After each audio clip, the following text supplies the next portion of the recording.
Ya, kita lihat karya Roh Kudus dalam hidup kita. Yang pertama, memampukan kita untuk mengusir setan. Matius 12:28. Silakan yang sudah dapat. Tetapi jika aku mengusir setan dengan kuasa Roh Allah, maka sesungguhnya kerajaan Allah sudah datang kepadanya. Ya, jadi luar biasa ya. Rupanya Tuhan kasih satu amunisi buat kita, satu kekuatan firman. Kalau Roh Allah ada dalam hidup kita, ada satu kemampuan untuk kita bisa mengusir setan. Ya, mengusir setan ya otomatis harus pakai dalam nama Tuhan Yesus ya. Kalau pakai nama pribadi ya nggak bisa. Harus pakai nama Tuhan Yesus karena nama itu nama yang sangat berkuasa. Ingat ya, waktu seorang yang dirasuk setan di Gadara ya, dan didekatin oleh Yesus, dan orang itu gemetar, bahkan setannya minta keluar dari orang tersebut. Waktu Yesus keluarkan, Yesus hardik, itu setannya minta masuk di binatang yang namanya binatang babi ya. Ada berapa ekor babi yang kena rasuk setan?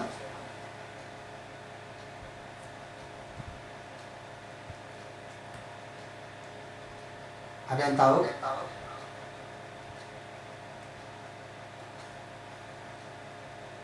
Ada 2000 ekor babi ya. Jadi kalau secara bisnis saat ini ruginya luar biasa. Tapi zaman dulu mungkin babi tidak terlalu penting. Artinya tidak menjadi konsumsi umum. Tapi kalau saat ini konsumsi umum yang luar biasa ya. Jadi Tuhan kasih kemampuan untuk kita bisa mengusir setan ya. Yang kedua, karya Roh Kudus dalam hidup kita memampukan kita untuk berbicara seperti yang Tuhan inginkan. Markus 13 ayat 11. Boleh ada yang bisa membaca?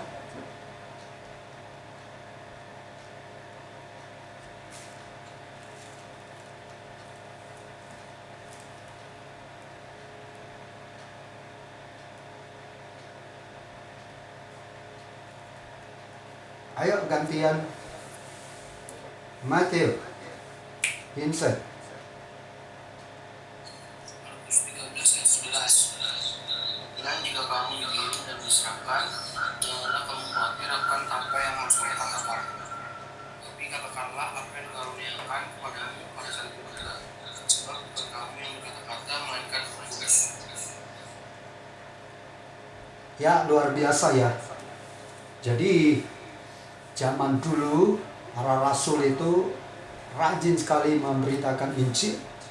Ya, kadang-kadang mereka ditangkap, kadang-kadang mereka diadili, dan firman Tuhan berkata bahwa mereka harus berbicara seperti yang Tuhan inginkan. Artinya peran Roh Kudus bekerja. Jadi mereka itu kalau ditanya selalu berbicara sesuai dengan apa yang Roh Kudus atau Tuhan nyatakan ya. Jadi kita juga bisa mengalami itu kalau kita misalnya tidak ada salah, tidak ada apa, kita memberitakan Injil, terus misalnya kita mau diadili, ya Roh Kudus akan bekerja. Dan kita bisa berkata sesuai dengan apa yang Alkitab atau Roh Kudus katakan. Dan yang ketiga, memampukan kita untuk dilahirkan kembali. Yohanes 3 ayat 5 sampai 8. Coba Claudia. Yohanes 3 ayat 5 sampai 8.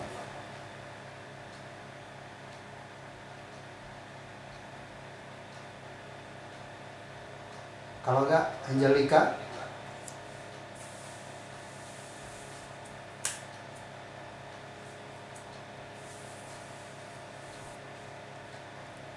Ya, teman-teman pada kemana nih?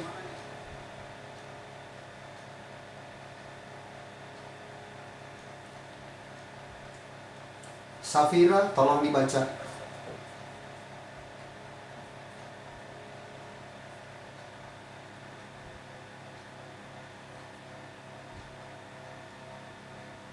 Yosefina,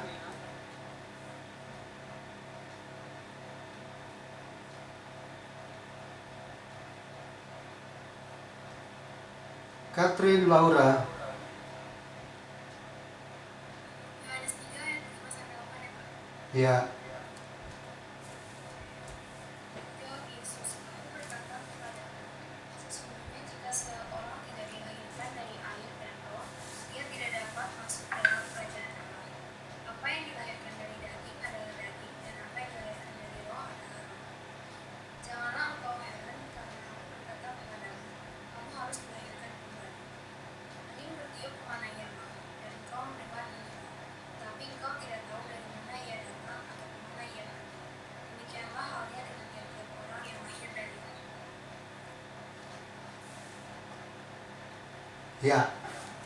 Jadi Roh Kudus itu memampukan kita untuk dilahirkan kembali, ya. Yohanes 3 ayat 5 sampai 8. Catherine sudah baca tadi jelas sekali bahwa Roh Kudus yang memampukan kita lahir kembali, ya. Tanpa pertolongan Roh Kudus tidak mungkin kita memahami hal-hal rohani, ya. Tapi Roh Kudus membawa kita memahami hal-hal rohani untuk kita bisa masuk kepada proses kelahiran kembali, ya, di dalam roh dan kebenaran. Yang keempat, menjadi penolong kita. Karya Roh Kudus berikutnya menjadi penolong kita selamanya. Yohanes 14 ayat 16 boleh dibaca. Joseph silakan. Yohanes 14 ayat 16. Kalau enggak, Hotma Siagian. Hotma. Siapa ayat berapa? Kamu ngikutin pelajaran enggak?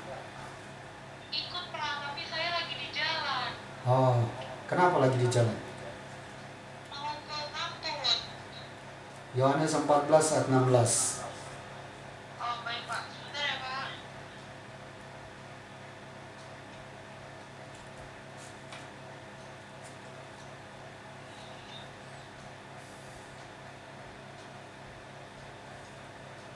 Yohanes 16 ayat 14. Ia akan memuliakan aku, sebab ia akan memberitakan kepadamu apa yang diterimanya daripada Yohanes 14 ayat 16. Yohanes 14 ayat 16. Aku akan minta kepada Bapa dan ia akan memberikan kepadamu seorang penolong yang lain, supaya ia menyertai kamu selama-lamanya. Ya, jadi thank you, Fatma. Jadi kita mendapat satu pribadi penolong yang luar biasa yang namanya Roh Kudus. Pada waktu dalam pergumulan, pada waktu dalam kesulitan, pada waktu dalam kekurangan, kita bisa berdoa dan minta Roh Kudus akan menolong kita, membimbing kita, mengurapi kita, dan memberikan kita kemenangan demi kemenangan. Yang kelima, karya Roh Kudus yang kelima, hidup di dalam kita. Yohanes 14:17. Tolong Andini dibaca. Yohanes 14 ayat 17.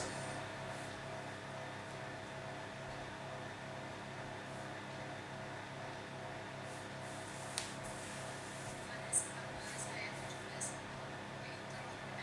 Dunia tidak dapat menerima dia, sebab dunia tidak melihat dia dan tidak mengenal dia. Tetapi kamu mengenal dia, sebab ia menyertai kamu dan akan diam di dalam kamu. Ya, thank you Andini. Jadi Roh Kudus itu hidup di dalam kita. Ya. Jadi kita ini mengucap syukur, ya, karena Roh Kudus itu mau tinggal dalam kehidupan kita. Nah, kehidupan yang seperti apa Roh Kudus mau? Ya, tidak mungkin kalau kita hidup terus dalam dosa, terus Roh Kudus bisa tinggal dalam hidup kita. Yang otomatis saat kita sudah minta ampun akan kesalahan dosa kita, dan Roh Kudus akan tinggal dalam kehidupan kita. Ya, dia akan menjadi penolong, yang setia dan hidup di dalam kita. Kemudian yang keenam, karya Roh Kudus yang keenam, mengajar kita. Jadi Roh Kudus itu mengajar kita. Yohanes 16 ayat 8 sampai 11. Tolong Jessica Sihombi.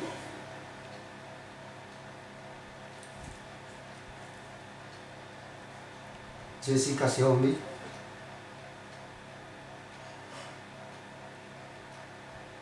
Gloria Deborah.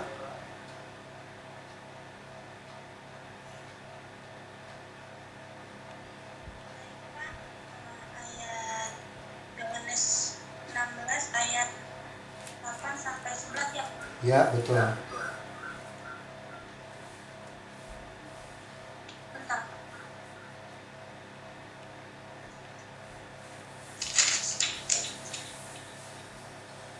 Dan kalau ia datang, ia akan dia akan dosa. Kebenaran dan keadilan akan dosa, karena mereka tidak percaya kepadaku. Akan kebenaran, karena aku pergi kepada Bapa dan kamu tidak melihat kan penghati kami pemuda dan pemuda.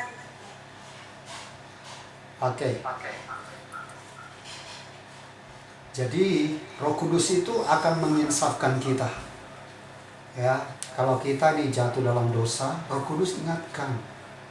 Roh Kudus nasihati kita ya, lewat batin kita ya, lewat hati kita. Jadi kita harus belajar peka dan bekerja sama dengan Roh Kudus. Ya, kalau kita misalnya suka berbohong, ya Roh Kudus akan ingatkan supaya kita berubah. Kalau kita hidup nggak benar, Roh Kudus ingatkan supaya kita segera insaf. Ya, Dia menginsafkan kita akan dosa, dan juga Dia menginsafkan kita supaya kita hidup dalam kebenaran. Nah, itu karya Roh Kudus. Yang ke-8, karya Roh Kudus dalam hidup kita memberikan kuasa bagi kita untuk menjadi saksinya. Kisah Rasul 1 ayat 8. Bahul, tolong dibaca Bahul. Kisah Rasul 1 ayat 8.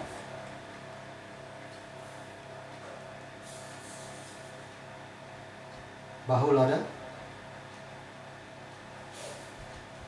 Johannes Sitompul? Oh, Bahul ada. Kisah Rasul pasal 1 ayat 8.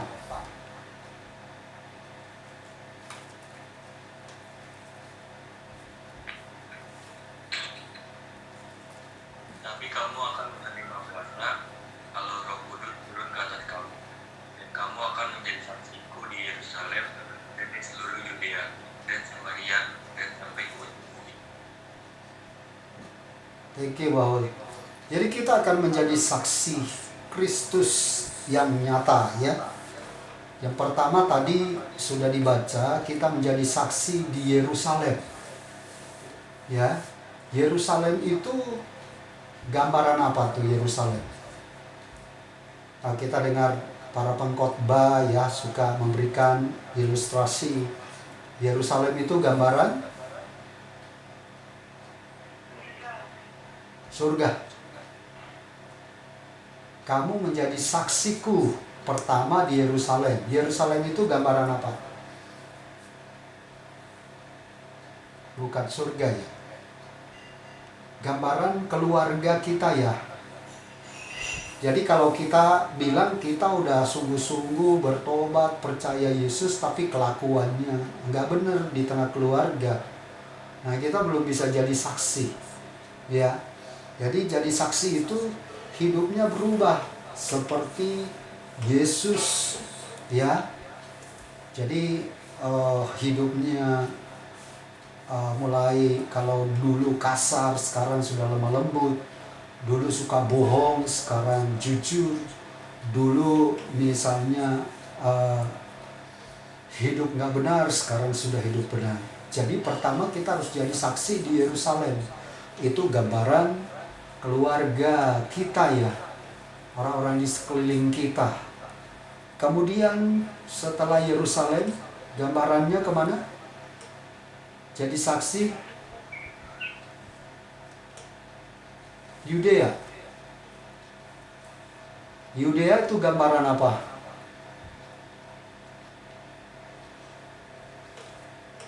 Gambaran keluarga besar kita, misalnya om, tante, ya, saudara, ponakan, siapapun, ya. Itu gambarannya.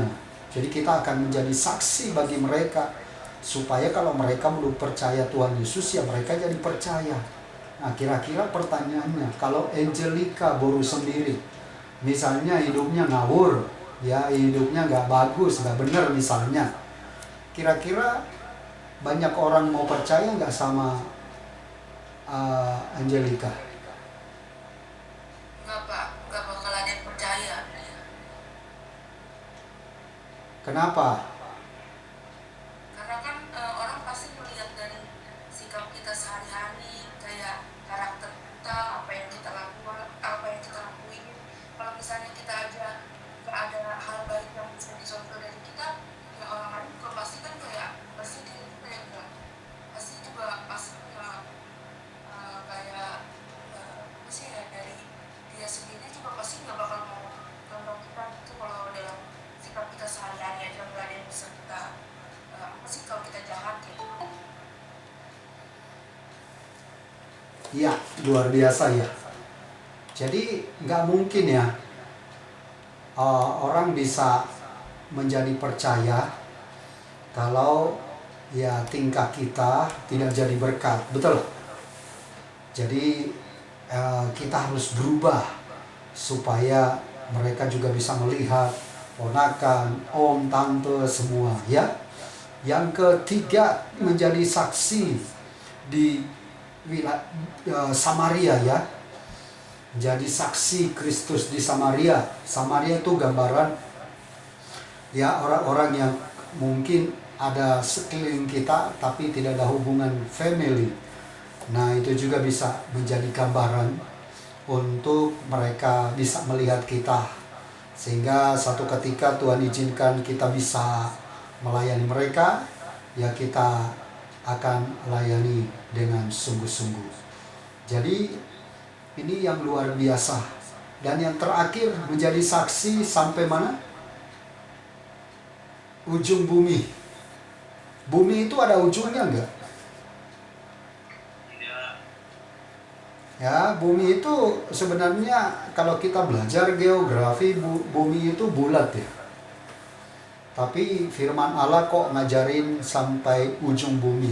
Artinya kalau Pak Kaleb sih lebih berpikir, kalau misalnya Friska pergi ke Australia misalnya, dan Australia lah yang paling jauh untuk Friska kunjungi.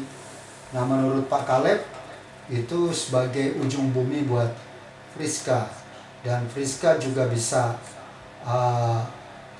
menjadi saksi di daerah yang paling jauh kita kunjungi, ya. Jadi kita punya tugas luar biasa. Kita akan menjadi saksi, dan biarlah Tuhan pakai kita, ya. Tadi Angelica sudah jelasin bagaimana kita bisa menjadi saksi. Kita aja nggak bisa dipercaya, kita aja hidupnya masih kacau, kita aja belum bertobat sungguh-sungguh. Bagaimana bisa menyaksikan tentang kuasa Tuhan? Bagaimana kita bisa menyaksikan kalau mujizat itu terjadi dalam kehidupan kita? Ya, kalau kita ini hidupnya belum berubah. Jadi, ayo mulai hari ini, ya, kita libatkan Roh Kudus supaya hidup kita ini boleh berubah. Yang terakhir dari karya Roh Kudus dalam hidup kita, yang ke-9, memampukan agar kasih Allah dicurahkan dalam hati kita. Ya, saya minta Yosef tolong dibacakan, Yosef.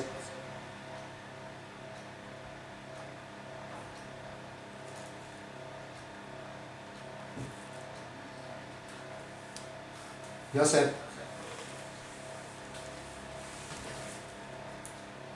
Brilian. Brilian ada? Tolong dibacakan Roma 5 ayat 5.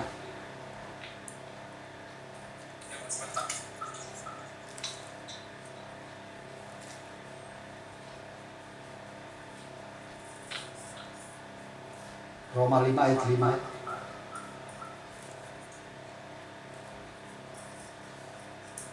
Roma 5 ayat 5. Dan pengharapan tidak mengecewakan, karena kasih Allah telah dicurahkan di dalam hati kita oleh Roh Kudus yang telah dikaruniakan kepada kita. Luar biasa ya ayat ini. Roh Kudus itu memampukan agar kasih Allah dicurahkan dalam hati kita. Udah tahu ya, hati itu, Pak Kaleb sudah jelaskan ya. Hati adalah gabungan dari apa? Ya, gabungan dari roh dan jiwa. Jiwa terdiri dari 3 apa saja tuh?